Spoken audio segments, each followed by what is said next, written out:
Have you ever wondered if you need to be doing those difficult and acrobatic inversions in yoga, the ones that take all that strength? Are all inversions created equal?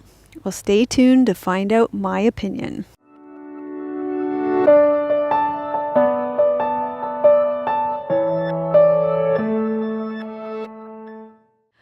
Hi, I'm Melissa from Yoga with Melissa. I offer real yoga for real people. We're all about connection.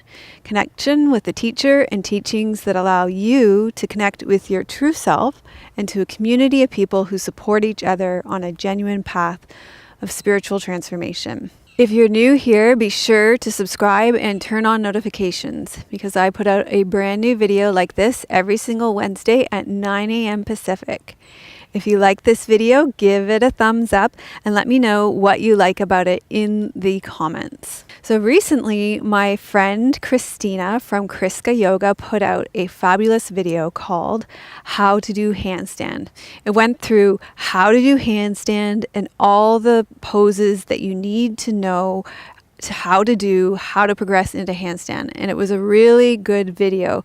It was so good that I shared it with all my students on Facebook so that they would know the progression of how to get into handstand. I was so impressed with the tutorial, particularly with the way that she spent the time to release the shoulder girdle in preparation for shoulder stand.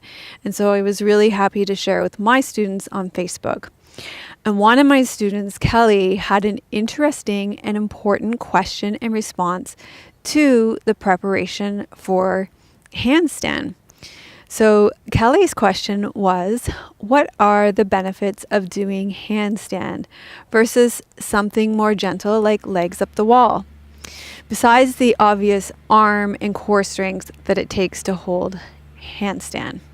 So this is a great question. Are all inversions created equal? So first of all, let's look at the purpose of yoga inversions.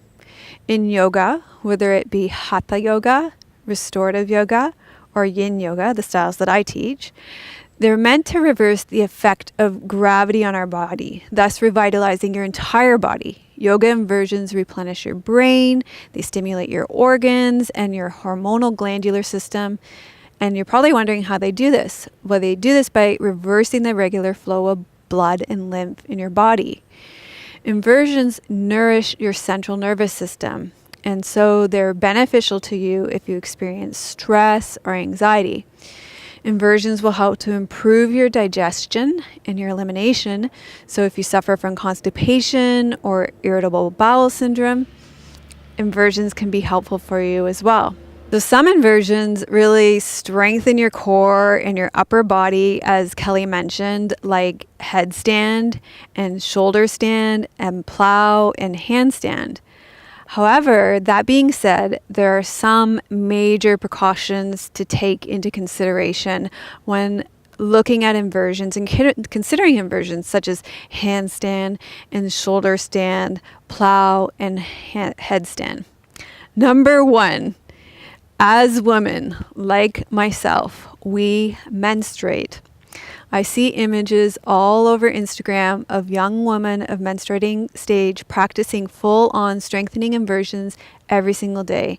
And it's important that we do not practice inversions during menstruation. This turns the natural downward flow of menses upside down. Not only that, our menstrual cycle is also a time when our energy should be focused inwards. During menstruation, our yoga practice should be a time for rest and gentle nourishment. This is a time to practice restorative yoga and yin yoga.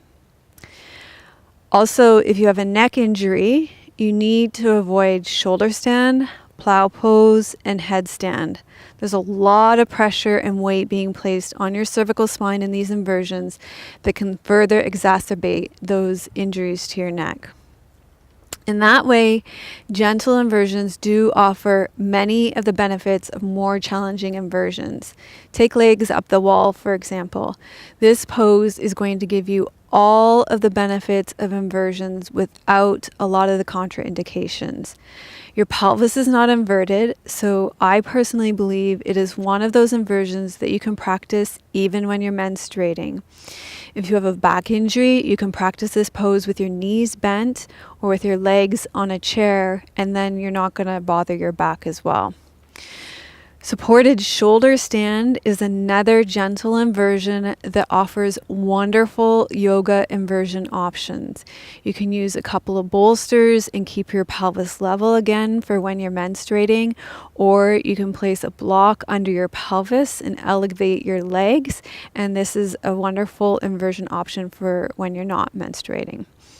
Other poses that you might not consider as inversions but will also offer you the benefit of a yoga inversion include downward facing dog, wide-legged standing forward fold, and standing forward fold. The benefit of these poses is that your neck is free. The standing forward folds are more calming, and they also reduce stress and anxiety. In downward facing dog, you have the added benefit of strengthening your arms and your legs and your torso like you do in some of the more demanding versions such as handstand, headstand, and shoulder stand. Additionally, I think downward facing dog offers a more energizing yoga inversion option that is a lot more accessible to most intermediate and beginner yogis. So here's the bottom line. We all do too much while taking too little time for physical, mental, emotional, energetic, and spiritual nourishment. We're often holding down stressful jobs, maintaining relationships, caring for our families, and trying to exercise while maintaining a fulfilling life. And we're constantly trying to meet the needs of our families, our bosses, our friends, and our own high levels of expectations. We do hear our body's needs to slow down, but we don't know how to stop. We do not know how to stop running, how to stop pushing ourselves, and how to stop overreaching. So we keep going, even when it comes to inversions. And in my opinion, we need to stop the insanity and favor more nourishing and restorative yoga inversions like legs up the wall, supported shoulder stand, supported bridge, wide-legged forward fold, and standing forward fold.